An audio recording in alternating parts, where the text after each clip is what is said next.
Para pembenci Jokowi lagi-lagi ketahuan nyebarin hoax bahwa ijazah S1 Jokowi palsu. Mereka bilang ijazah Jokowi menggunakan font Times New Roman. Padahal font Times New Roman itu kata mereka baru ada tahun 1992. Presiden Indonesia dituduh pakai ijazah palsu. Benarkah? Benarkah ijazah Jokowi palsu? Ini cerita lengkapnya. Isu lama itu kembali mencuat. Presiden Joko Widodo dituding menggunakan ijazah palsu. Sebuah tuduhan yang telah berulang kali dibantah, tapi tetap jadi perbincangan hangat publik, apalagi di tahun politik seperti sekarang. Semua bermula dari Sekarang kita bicara to the point, dalam bahasa yang keras tapi jujur. Soal mereka yang sok berani, datang-datang ke rumah mantan Presiden Jokowi, nuntut-nuntut ijazah asli seolah mereka aparat negara, seolah mereka punya kewenangan hukum. Padahal nyatanya, mereka siapa? Mereka bukan penegak hukum. Bukan bagian dari KPK, bukan penyidik, bukan lembaga resmi apapun. Baik sahabat sekalian, ijazah mantan Presiden Joko Widodo kembali dipermasalahkan atau dipersoalkan. Sekelompok orang yang berjuang selama ini untuk meminta mantan Presiden Jokowi menunjukkan ijazah aslinya kembali mendatangi kediaman Jokowi dan juga mulai mempersoalkan kembali terkait dengan kepemilikan ijazah palsu oleh mantan Presiden Jokowi. Namun, sepertinya kali ini mantan Presiden Jokowi sudah tidak tinggal diam. Ia merasa bahwa ketika ia menjabat sebagai presiden pun sering dipersoalkan oleh kelompok ini, dan hingga saat ini mereka terus mempersoalkannya. Sesungguhnya seperti yang kita ketahui bahwa di dalam hukum, barang siapa yang menuduh harus memberikan bukti, harus memberikan bukti atas tuduhannya tersebut. Tapi justru kelompok ini yang meminta mantan Presiden Jokowi untuk menunjukkan bukti kepemilikan ijazah asli dari UGM tersebut. Dan dalam video ini kita akan menyaksikan bagaimana reaksi dari beberapa pihak, termasuk salah seorang pakar telematika dari Indonesia, kira-kira gambarannya seperti apa terkait dengan kepemilikan ijazah oleh mantan Presiden Jokowi tersebut. Seperti kita ketahui pula bahwa Jokowi adalah salah satu alumni UGM dari Fakultas Kehutanan, dan dalam video ini juga kita akan menyaksikan bagaimana penjelasan terkait kepemilikan ijazah tersebut. Dan dari kelompok yang menuduh bahwa Jokowi telah memiliki ijazah asli, justru pernyataan mereka malah di-cut kembali oleh mantan calon presiden 2024 Anies Baswedan. Karena menurut Anies Baswedan bahwa barang siapa yang menuduh harus membuktikan. Jadi seperti apa kisahnya dan seperti apa gambaran dari persoalan kasus ijazah palsu ini, dan juga seperti apa pernyataan dari pakar telematika terkait dengan kepemilikan ijazah ini, mari kita saksikan video selengkapnya.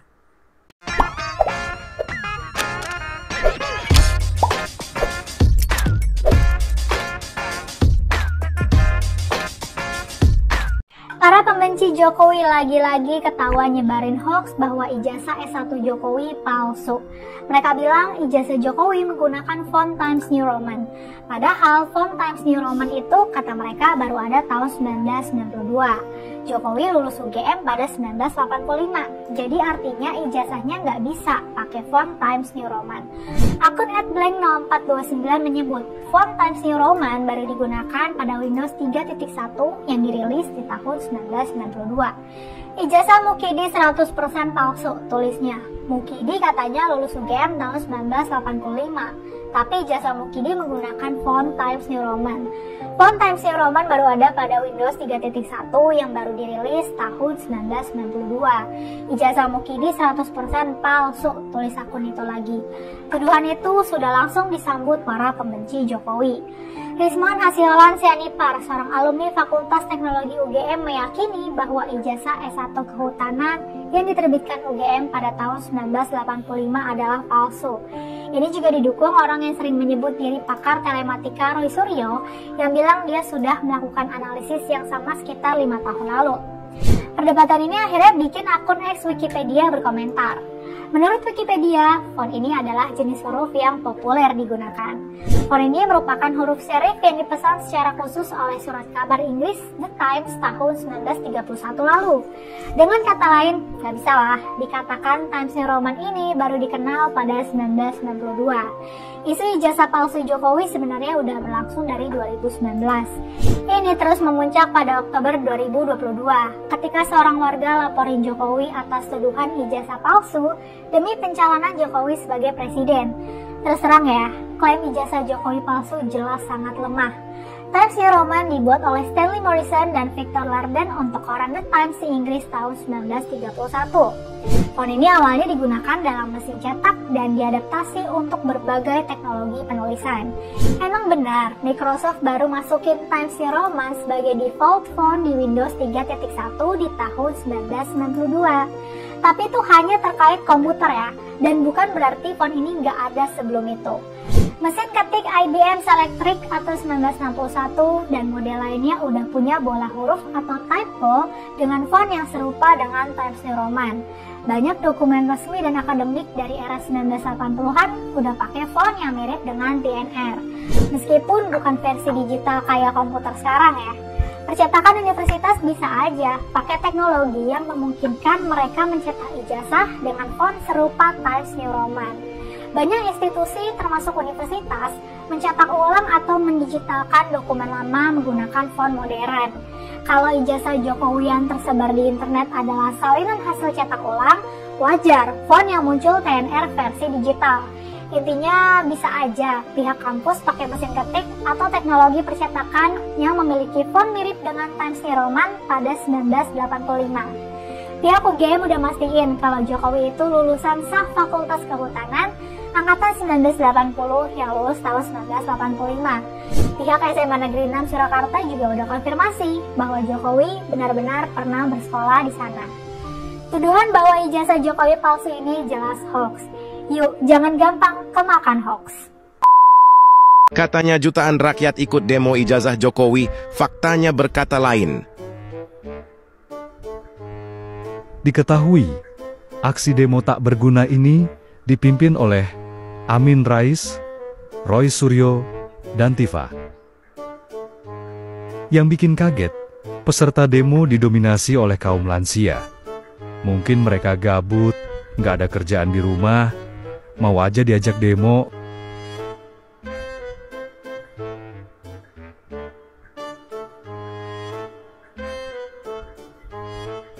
Saya yakin memang ijazah itu tidak ada ya. Kalau ijazah oplosan memang dibuat, tapi sudah dikatakan oleh para ahli itu jelas maaf abal-abal. Penuduhan yang harus membawa bukti adalah yang menuduh, bukan yang dituduh.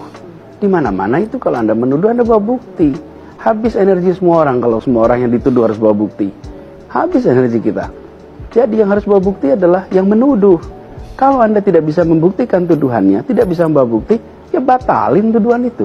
Jadi kalau Anda bisa seorang membuat tweet, ini ngambil uang sekian, bawa dong buktinya. Kalau Anda tidak bawa buktinya, jangan. Kalau tidak, semua orang kita... Hai, udah banyak pihak yang menanyakan kepada saya, pengen tahu komentar saya atau ulasan saya terkait dengan hal yang lagi ramai, yaitu beberapa pihak yang mempertanyakan keaslian ijazahnya Jokowi. Ya, langsung saya sebut aja kan yang lagi ramai itu adalah orang yang saya kenal ya, dan saya yakin mereka berdua juga sangat kenal saya, yaitu Roy Suryo dan Rismon Sianipar Hasiolan. Ya, orang yang mempertanyakan kepada saya ini adalah minta masukannya terkait atau minta pendapat saya. Oke. Saya nggak mempertanyakan mengenai keabsahan ijazah tersebut dan sebagainya karena saya belum diminta yang berwajib. Oke, belum ada pihak yang meminta untuk saya ikut terlibat dalam hal itu. Justru saya sekarang ini ingin mempertanyakan kepada pihak-pihak yang mempertanyakan hal tersebut dalam hal keberhakannya, seberapa berhaknya orang yang bersangkutan itu melakukan pengungkapan seperti apa yang sekarang sudah dilakukan. Ya, tadi keduanya udah saya bilang.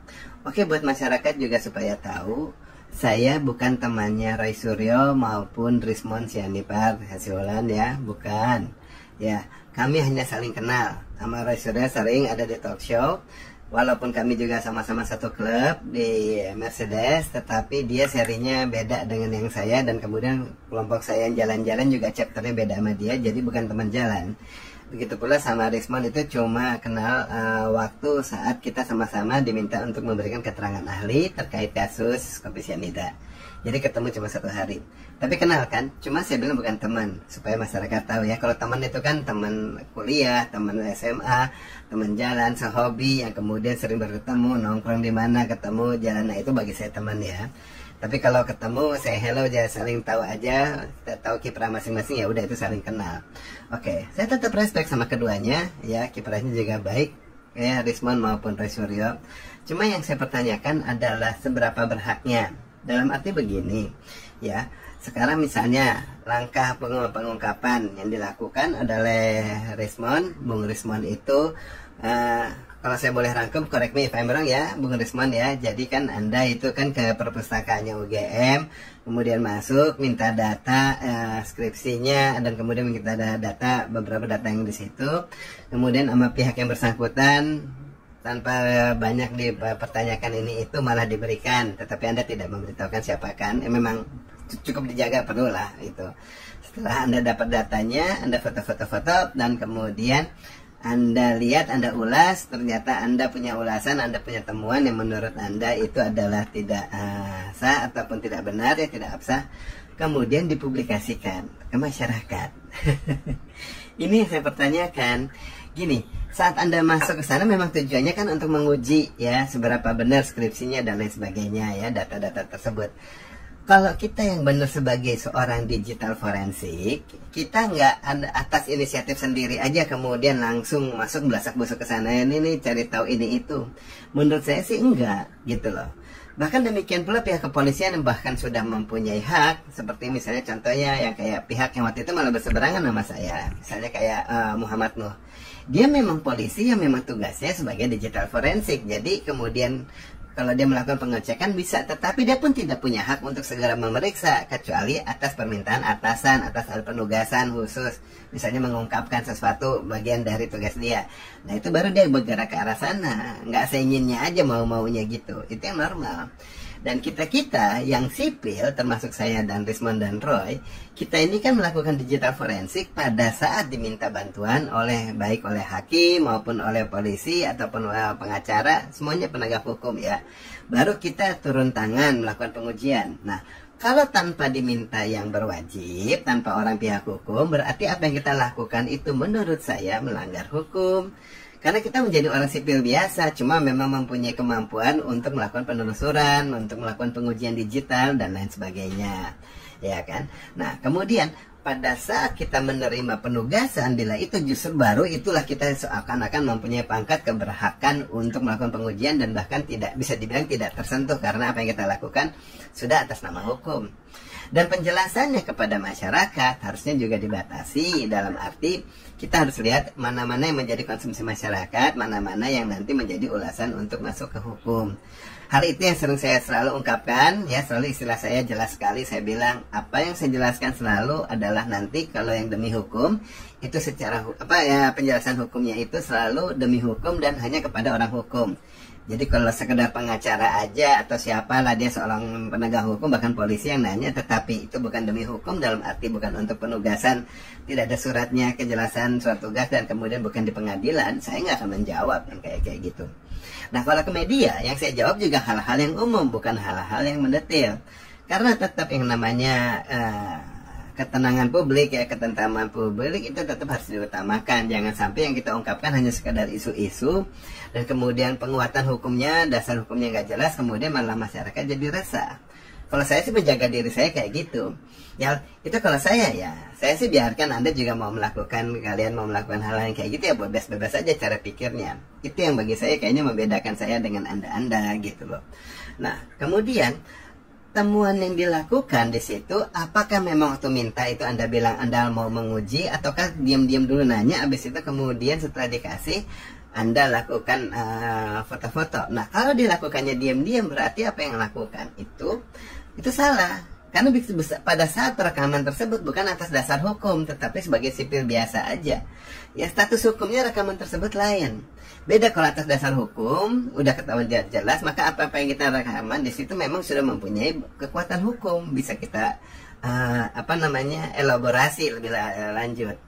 Kemudian saat saya umpamanya kalau kita publikasikan ke masyarakat, itu menurut saya juga salah. Kenapa? Seharusnya sebagai warga negara masyarakat, ya, bagi warga masyarakat lah, yang kita lakukan adalah melaporkan kepada yang berwajib. Karena memang mereka yang ditugaskan itu. Kita laporkan, kita kasih lihat temuan kita kayak gini, kemudian biar yang bersangkutan melakukan follow up. Paling tidak kita publikasikan kepada masyarakat, kita udah ada temuan, kemudian biar nanti polisi melakukan pengulasan lebih dulu. Itu menurut saya yang proper. Well, kalau pernyataannya atau pemikirannya, soalnya wah nggak mungkin percaya sama polisi, nanti malah ketunda dan sebagainya. Berarti kita nggak percaya polisi, berarti kita nggak percaya hukum. Well, yang gak usah jadi warga negara Indonesia kalau kita nggak percaya sama polisi sih, menurut saya ya, gitu loh. Polisi aja percaya sama saya, percaya saya sebagai warga masyarakat, dan kemudian percaya saat minta saya untuk memberikan keterangan ahli, saya dianggap mampu. Nah kemudian kebaliknya pada saat saya sebagai warga kembali, umpamanya biasa, kemudian kenapa saya tidak bisa menghargai polisi? Ya saya harus hargai. Bahkan yang berpangkat kopral sendiri pun yang di jalanan yang coba kayak gimana, atau berita-berita atau apalah itu, saya harus hormati karena mereka bagian dari institusi yang saya harus hormati. Ya secara hukum bekerjanya seperti itu. Gitu, nggak bisa kita kemudian sekadar kita terabas, kita nggak percaya semuanya kemudian kita lakukan sendiri. Menurut saya sih itu nggak benar, gitu ya. Itu langkah yang bagi saya salah. Nah kemudian mengenai penjelasannya Roy Suryo, punten nih Mas Roy, ya Anda mengutarakan bahwa mengenai kebebasan publik ya untuk melihat data, itu lihat kebebasan publik yang mana? Ya publik yang dibilang bebas itu adalah pers, ya kebebasan pers. Iya, undang-undang yang mana sih kalau menurut Anda kebebasan publik? Itu pers yang mewakili publik, ya kan, itu ada undang-undangnya dan ada penguatannya karena mereka mempunyai suatu tugas pengungkapan pada saat itu juga diminta sama atasannya. Bukan berarti anggota masyarakat siapapun bebas kemudian melacak-lacak membuka ini itu, enggak lah, ada dasarnya semua. Kalau hal itu semua dibilang bebas, tiap hari kemudian ada jutaan masyarakat yang pengen ngeliat data ini itu, wah bisa kisruh dong semua tempat, jadinya harus melayani masyarakat hanya karena dasarnya kebebasan publik. Kalau nggak dilayani nanti dibilang melanggar undang-undang, enggak kan? Enggak gitu banget gitu loh. Nah dalam hal undang-undang tersebut, Mas Roy bilang bahwa Anda lah yang meresmikan atau membuat undang-undang itu. Salah Mas Roy, salah banget, bukan Anda. Paling tidak bukan sendirian. Kalau Anda mungkin ada di komisi tersebut atau pernah diminta masukannya, itu kan berarti ada suatu kelompok yang secara kolegial bersama-sama tim untuk melakukan pengulasan data yang ada, kemudian diungkapkan, akhirnya dirangkumkan gitu. Nah itu kemudian baru diumumkan kepada publik. Itu yang benar, dan kemudian yang mengumumkannya siapa? Ya pihak ketua DPR atau ketua komisi untuk menjadi rancangan undang-undang gitu. Wah waktunya udah habis, mau 10 menit. Saya sambung ke Partu ya. Hai, ini Partunya ya. Kalau ada yang mendadak langsung masuk ke sini, tolong slide dulu. Kemudian nonton yang pertama, nanti nggak nyambung. Oke, ya saya lanjut. Gitu Mas Roy, jadi kalau umpamanya kita sudah secara kolegial merumuskan sesuatu, kita nggak bisa mengakui bahwa oh sayalah atau pribadi yang membuat ini dan kemudian meresmikan, enggak. Ya akuilah dan kemudian hargailah pihak-pihak yang lain yang terlibat. Kan nggak lucu misalnya ada suatu perusahaan, kemudian perusahaan apalah mobil otomotif bikin gitu. Ya, nah kemudian pas mobilnya diciptakan langsung ada pihak yang bilang oh itu buatan saya gitu. Ya enggak, kan yang meresmikan yang buatnya itu adalah pihak yang memang bertanggung jawab untuk merilis dan kemudian mungkin pemiliknya. Ya, atau kita mempunyai satu pekerjaan yang jadi satu ujung ke ujung udah kemas baik. Hanya kita ada part kecil dari suatu bagian, masa kita mengakui keseluruhannya bagian dari kita dengan mengaku-akukan bahwa keterlibatan kita, ya enggak lah gitu. Kemudian mengenai yang Anda bilang Anda mengetahui dan mengetahui mengenai undang-undang ITE dan bilang juga bahkan Anda yang buat, ya itu juga salah lah. Ya kita tahu ya Undang-Undang Nomor 11 Tahun 2008, Undang-Undang Nomor 19 Tahun 2016, kemudian itu yang revisinya ya, kemudian revisinya lagi Nomor 1 Tahun 2024. itu kan dikerjakan secara kolegial, baik oleh UGM maupun kemudian oleh pihak ini juga, oleh pihak UI kalau nggak salah ya. Dan itu banyak pihak yang terlibat, yang terumuskan. Nah itu jangan diakukan kemudian, oh aku yang membuat dari sini loh. Seakan you want to declare yourself bahwa you are involved fully to the entire gitu. Enggak lah, kan bagiannya. Jadi bilangnya paling tidak saya mengetahui dan saya merupakan bagiannya gitu. Hargai pihak-pihak yang lain kalau kerjanya secara teamwork. Karena itu juga kemudian jerih payah yang lain, dan bahkan kita nggak pernah tahu peran kita seberapa besar atau seberapa kecil sehingga terjadinya atau dihasilkannya sesuatu gitu. Hanya nggak proper aja kalau pernyataan itu, saya sayangkan ya. Nah kemudian mengenai penjelasan bahwa word perfect itu sudah lebih banyak digunakan daripada word star, Mas Roy kan bilang gitu. Saya kasih masukan, saya nggak bilang koreksi. Kalau yang saya tahu, yang memang saya gunakan dan yang banyak pakai di mana-mana, word star justru lebih dulu rame di Indonesia, udah berversi. Kemudian word perfect keluar belakangan dan mulai diminati. Karena kalau di word star kan lebih baik semuanya pakai tag ya. Kurung buka B, kurung lebih kecil B, lebih besar B tutup, kemudian berarti itu nanti bold ditutup lagi, B lagi tutup di sini top, ya kan. Kemudian I, italic, underline, U, dan semuanya ya kayak gitulah, semua tag yang kayak gitu, ya kan. Itu nggak praktis walau kelihatannya bagus, tapi kemudian keluarlah word perfect yang kemudian lebih modern, lebih enak deh untuk settingnya, ya kan. Jadi menurut saya word perfect setelah word star, bukan kebalikannya. Ya, dan mengenai hasil cetakan dibilang bahwa di era tersebut cetakan hanya dot metrik, ya enggak, menurut saya enggak, ya. Inkjet itu udah keluar dari tahun 80-an loh, ya. Berbagai merek inkjet itu udah mulai keluar, udah ada, ya. Dan saya tidak menganulir berarti saya bilang bahwa itu benar inkjet, enggak kan. Kita ngomong sekarang sudah ada itu apa belum gitu loh, ya, secara teknologi. Jadi inkjet sudah ada, dan kalau sudah keluar kemudian editornya Microsoft Word itu udah keluar dari 1980-an juga udah keluar, ya, yang versi satunya, versi lama, kemudian baru direvisi dan diperbarui kan bertahap berikutnya. Jadi udah keluar dan kemudian mulai mengemuka di mana-mana. Kalau dulu kan pakai yang Windows 31 gitu, atau Windows yang wah, kalau DOS kan di Word Perfect ataupun di Word Star dan Word Perfect itu masih yang DOS. Kemudian Windows, Microsoft Word udah mulai yang baru berbasis yang Windowsnya dan sebagainya gitu. Jadi kita bilang bahwa itu sudah ada. Nah masalahnya benar apakah itu hasil cetakannya itu jadinya pakai si printer inkjet di sini, nanti diuji, nanti diperiksa gitu loh. Dan ini saya bukan menyanggah, tetapi kalau kita bilang bahwa belum ada teknologi itu ya salah. Udah ada teknologinya. Cuma apakah itu diimplementasikan benar atau tidak gitu, ya.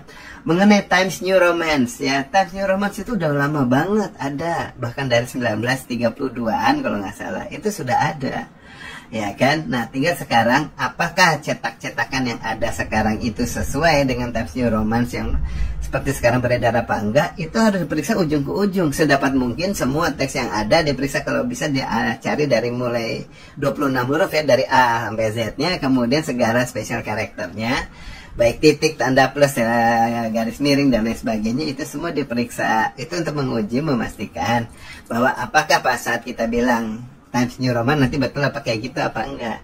Itu penting. Kalau enggak penting, paling kita ngomongnya oh mirip Times New Roman. Jangan langsung bilang oh ini Times itu begini, ini begitu. Nggak bisa.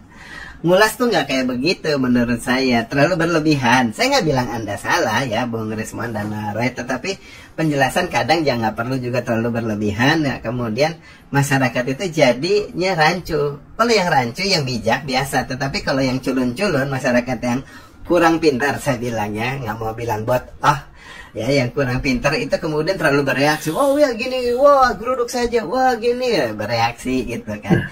Itu masyarakatnya kayak gitu, itu saya tahu lah kalangannya levelnya kayak gimana. Nanti pada saat dia suruh maju juga ya nggak nongol-nongol. Dan kemudian kalau bikin konten-konten juga kita tahu lah level-levelnya kayak gimana. Ya hanya ikut rame. Nah mereka-mereka itu yang terpengaruh. Apa kita mau dari menjadi bagian yang mempengaruhi masyarakat, atau yang jadi yang meluruskan? Ya ayo bikin lempeng ya gitu loh. Kita ini orang yang kayak gini nih sedikit, ya, orang yang sering diminta untuk digital forensik, telematika yang periksa-periksa gini, itu sedikit di Indonesia. Ya coba lihatlah yang selalu nongol di media-media kan ya Mas Roy, ya saya, ya siapa kan banyak nongol gitu. Ya, dan kemudian untuk saksi ahli juga saya udah 30-an kali, hampir 40 kalau nggak salah. Itu udah banyak melakukan pemeriksaan dan kita hanya sedikit. Jangan sampai kita segera jadi pihak yang segera kemudian melakukan pengulasan macam-macam hanya sekedar mau menjadi whistleblower mungkin, atau kemudian mau pengungkapan apapun yang tetapi di luar secara hukum. Kita ada dasar hukumnya, dasar hukum itu yang digunakan. Jangan kemudian mencoba meminta perlindungan dari masyarakat kalau udah masalah, udah rame, kemudian paling tidak nih ada yang melindungi Anda. Enggak, nanti saat masuk ke ruang sidang juga Anda sendirian. Duduk di kursi sebagai terdakwa atau sebagai saksi juga kita sendirian. Masyarakat bikin rame-rame semuanya di luar doang, nggak bisa ngapa-ngapain. Dan kemudian yang bisa menolong kita dan kemudian membantu kita tinggal Allah Subhanahu wa Ta'ala. Dan cara itu yang paling bisa dilakukan ya dengan mengungkapkan kebenaran gitu. Dan kemudian bukan untuk bikin rame. Ya apa sih kegunaannya kita untuk cari popularitas atau cari apa untuk bikin rame-ramenya? Enggak kan ya. Pengungkapan yang sehat ini yang paling diperlukan gitu ya. Saya kayak dari tadi ngomongnya fair law dan kemudian nggak menuding Anda, tetapi ya Anda berdua nggak saya tuding, tetapi paling tidak ini bayangan saya. Dan kemudian kita sebagai orang-orang yang sering lah untuk diminta pengungkapannya kayak gini, kenapa sih kita nggak bisa netral? Kenapa sih kita nggak coba lakukan semuanya juga lebih dasar hukum? Nah kalau hukum tidak bekerja, kalau kemudian masih tidak proper, nah tadi pada saat di pengadilan, toh kita akan juga dipanggil, kita yang dipanggil, nah di situ kita ungkapkan. Ya kita tahu lah dari kasus di Kopi Cyanida aja bertahun-tahun hal yang nyata itu tidak terungkap, tetapi akhirnya pas saat kita diminta untuk sidang saya diminta untuk sidang peninjauan kembali, nah kebuka semua dan kemudian fakta-fakta dikeluarkan. Saat waktunya tiba, Allah akan membukakan jalan bagi kita kalau kita memang untuk melakukannya itu secara amanah. Ya lakukannya itu bukan untuk kepentingan pribadi, bukan untuk cari rame, bukan hanya sekedar menjatuhkan partai ini, partai itu berkaitan sama yang hal politik-politik, enggak. Semuanya demi masyarakat, semuanya demi pencerahan kepada masyarakat. Kepentingan masyarakat, itu yang jauh lebih diutamakan. Itu aja pemikiran saya. Ya, kalau mungkin ada masukan-masukan, tolong kasih masukan. Saya mungkin salah, pemikiran saya ada salahnya di mana juga, biar saya tahu juga gitu. Apa saya terlalu kalem, saya terlalu biasa atau mengulas sesuatu. Apa salah kalau saya terlalu percaya hukum, ataukah lebih benar cara Anda yang langsung gebrak-gebrak sana sini, atau kayak gimana ya? Kasih saya masukan juga, masyarakat juga ya. Ayolah kita lebih sehat ya, banyak cara yang lebih baik untuk kita menyehatkan bangsa kita dan kemudian lebih positif dalam banyak hal. Itu saja, mohon maaf kalau ada kata-kata yang nggak tepat, mohon maaf kalau ada istilah yang kecepatan ataupun ngomong-ngomongnya yang, mohon maaf kalau ada yang kesinggung, ada kemudian tidak berkenan dengan keterbukaan saya dan kemudian pengungkapan saya yang seperti ini. Maaf, ini tujuan saya untuk mencerahkan bangsa Indonesia, masyarakat Indonesia, agar kita tujuannya kita bisa lebih maju dan lebih sehat pikirannya. Maju itu dalam hal itu, ya nggak hanya di teknologi. Oke, wabillahi taufiq wa hidayah. Wassalamualaikum warahmatullahi wabarakatuh. Salam hangat, sahabat erat. Sekarang kita bicara to the point, dalam bahasa yang keras tapi jujur. Soal mereka yang sok berani datang-datang ke rumah mantan Presiden Jokowi, nuntut-nuntut ijazah asli seolah mereka aparat negara, seolah mereka punya kewenangan hukum. Padahal nyatanya, mereka siapa? Mereka bukan penegak hukum, bukan bagian dari KPK, bukan penyidik, bukan lembaga resmi apapun. Mereka hanya sekelompok orang yang merasa diri paling benar, padahal isi kepalanya penuh kebencian, penuh iri, dan paling parah, penuh kemunafikan. Mereka datang bukan karena cinta kebenaran, bukan karena peduli bangsa, tapi karena dendam politik yang belum sembuh. Dendam karena Jokowi tidak bisa mereka atur, karena Jokowi bukan boneka siapa-siapa. Karena Jokowi tidak lahir dari jalur politik mereka yang penuh intrik dan drama. Dan yang bikin kita semua miris adalah mereka bawa-bawa agama. Seolah-olah mereka ini pembela ulama, padahal yang mereka lakukan justru merendahkan martabat agama. Agama mereka jadikan alat, bukan pegangan hidup. Dalil mereka kutip seenaknya, tapi sikap mereka bertentangan total dengan akhlak. Agama diajarkan untuk menjaga aib, mereka malah nyebar fitnah. Agama ajarkan adab, mereka malah meneror rumah orang. Agama ajarkan sabar dan ikhtiar, mereka malah maki-maki dan memaksa. Ini bukan pembelaan agama. Ini pelecehan terhadap agama. Dan mereka pikir dengan datang ke rumah Presiden ke-7 RI, yang sudah berkali-kali diverifikasi validitas pendidikannya oleh KPU, Mahkamah Konstitusi, bahkan lembaga hukum, Mereka bisa membuka kedok Jokowi. Lucu. Kalau memang niatnya ingin klarifikasi ijazah, kenapa nggak dari dulu? Kenapa baru sekarang? Karena bukan soal ijazah, tapi soal ambisi, soal balas dendam politik. Dan ingat, rakyat sudah makin cerdas. Gak semua bisa dikibuli pakai jubah dan retorika manis. Mereka datang tanpa kewenangan. Mereka bukan siapa-siapa dalam hukum. Mereka hanya gerombolan yang kehilangan akal sehat dan mencoba menciptakan panggung murahan lewat provokasi. Tapi yang mereka lupa, Jokowi bukan orang biasa. Jokowi pernah jadi wali kota, gubernur, lalu presiden 2 periode. Lewat proses resmi, lewat sistem demokrasi yang sah. Kalau ijazah palsu sudah dari dulu Jokowi tumbang.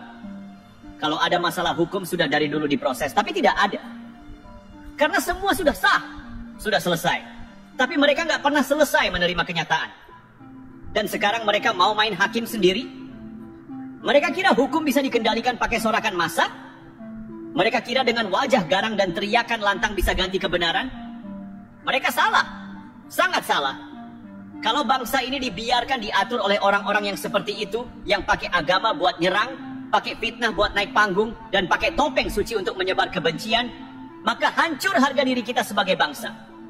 Dan yang perlu ditegaskan, Jokowi tidak takut. Jokowi sudah biasa difitnah, dihina, dibohongi, dicaci, bahkan dikhianati. Tapi dia tetap kerja. Dia tetap sabar. Dia tetap jaga arah bangsa ini. Dan justru karena itu mereka makin benci. Karena Jokowi nggak tumbang, nggak takut, dan nggak terpancing. Mereka bukan pembela ulama. Mereka penjilat berkedok agama. Yang mereka bela bukan kebenaran, tapi kepentingan. Yang mereka perjuangkan bukan rakyat, tapi ego mereka yang sudah lama lapar kekuasaan. Dan selama bangsa ini masih punya nurani, kita semua harus bicara. Tukang fitnah ijazah palsu, siap-siap digulung. Jokowi bukan orang yang suka ribut. Selama 10 tahun dia dihajar fitnah, dihina, dicaci maki, dia diam. Dia biarkan. Karena dia tahu, waktu akan membuktikan segalanya. Tapi sekarang, game over. Sudah cukup kesabaran itu. Sudah cukup membiarkan para tukang fitnah bebas berkoar-koar sesuka hati. Mereka pikir bisa lolos terus? Mereka pikir bisa terus memutar balik fakta tanpa konsekuensi? Salah besar. Hari ini Jokowi menempuh jalur hukum. Bukan untuk balas dendam, tapi untuk memberi pelajaran. Pelajaran bagi mereka yang merasa bebas mengobrol kebohongan tanpa rasa takut. Pelajaran bagi mereka yang pikir bahwa bermain-main dengan fitnah adalah hak kebebasan berpendapat. Salah. Itu bukan pendapat, itu kejahatan. Dan ingat, ini baru awal. Hukum akan berbicara. Sekarang bukan lagi sekadar bantahan di media. Bukan lagi klarifikasi yang dianggap angin lalu. Sekarang ada konsekuensi hukum. Siapa yang menyebarkan fitnah, bersiaplah menerima panggilan pengadilan. Siapa yang jadi dalang di balik hoaks ini, bersiaplah menghadapi konsekuensi hukum.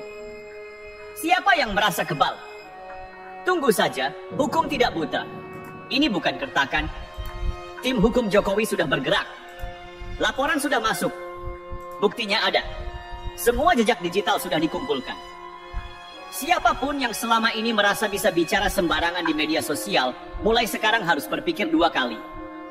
Mereka kira bisa terus berlindung di balik katanya, konon, atau banyak yang bilang. Mereka kira dengan menambahkan menurut sumber mereka bisa lolos dari jeratan hukum. Tidak semudah itu. Hukum punya caranya sendiri untuk membongkar siapa yang pertama kali memulai fitnah ini. Siapa yang menyebarkannya?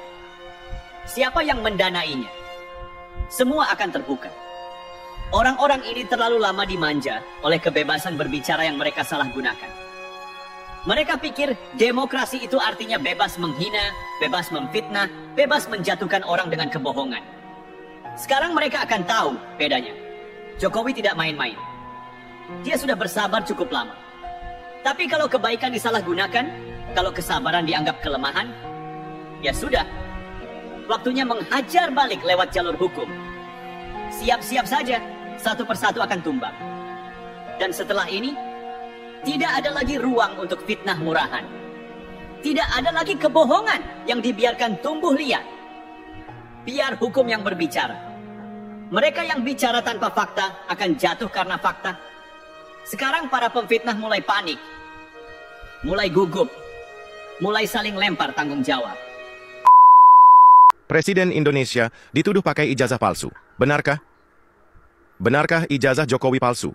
Ini cerita lengkapnya. Isu lama itu kembali mencuat. Presiden Joko Widodo dituding menggunakan ijazah palsu. Sebuah tuduhan yang telah berulang kali dibantah, tapi tetap jadi perbincangan hangat publik, apalagi di tahun politik seperti sekarang. Semua bermula dari keraguan beberapa pihak terhadap keaslian ijazah sarjana Jokowi dari Universitas Gadjah Mada, UGM. Salah satu yang paling vokal adalah Rismon Hasiholan Sianipar, seorang mantan dosen Universitas Mataram. Ia menyebut bahwa ijazah dan skripsi Jokowi terlihat aneh. Salah satu alasannya, font Times New Roman yang tertera di dokumen itu dianggap belum digunakan secara umum pada tahun 1980-an. Tak berhenti di situ. Bahkan ada yang menggugat ke pengadilan, menuduh Jokowi tidak pernah kuliah di UGM dan mempertanyakan rekam jejak akademisnya. Isu ini sempat heboh di media sosial, memunculkan teori-teori konspirasi dan analisis dari netizen tentang tipografi, tanda tangan, dan format ijazah. Namun pihak UGM tak tinggal diam. Mereka memberikan klarifikasi tegas. Joko Widodo adalah alumni Fakultas Kehutanan UGM, lulus pada tahun 1985 dengan gelar insinyur. Bahkan, mereka punya catatan lengkap soal jadwal skripsi dan dosen pembimbingnya. Pihak kampus menegaskan tidak ada yang janggal dalam ijazah Jokowi. Presiden Jokowi pun akhirnya buka suara. Ia menyebut tuduhan ini sebagai fitnah. Dengan tenang ia berkata, kalau menuduh ya harus bisa membuktikan. Jangan asal ngomong. Jokowi, April 2025. Tim hukum Jokowi menyatakan sedang mempertimbangkan langkah hukum terhadap para penyebar hoaks. Menurut mereka, tuduhan ini adalah upaya untuk merusak nama baik Presiden dengan isu yang sudah berkali-kali dibantah. Penutup meski bantahan dan bukti telah disampaikan berkali-kali, isu ini tetap hidup. Mungkin karena era digital memang suka membangkitkan kembali teori lama, apalagi kalau sudah masuk ranah politik. Benar atau tidaknya, publik pantas tahu, tapi juga perlu hati-hati membedakan antara kritik, opini, dan fitnah. Prinsipnya itu semua yang menuduh harus membawa bukti. Itu tanggung jawab yang memberikan tuduhan, dan memang itu harus dibawa. Kalau tidak, hidup seseorang bisa habis waktunya untuk memberikan penjelasan atas segala macam tuduhan. Yang menuduh bawa bukti itu di mana-mana, karena itu tidak pernah ada di pengadilan yang bawa bukti itu pembela, tak pernah. Siapa yang harus bawa bukti? Polisi. Yang harus bukti siapa? Jaksa. Disampaikan ke depan hakim. Yang harus membawa bukti, dua alat bukti itu siapa? Ya jaksa. Baik sahabat sekalian, demikianlah beberapa buah video yang coba saya reaksi pada kesempatan kali ini. Dan kepada para sahabat sekalian setelah menyaksikannya dan ingin berkomentar, silakan tulis di kolom komentar. Sekian dan terima kasih dan sampai berjumpa kembali di video selanjutnya.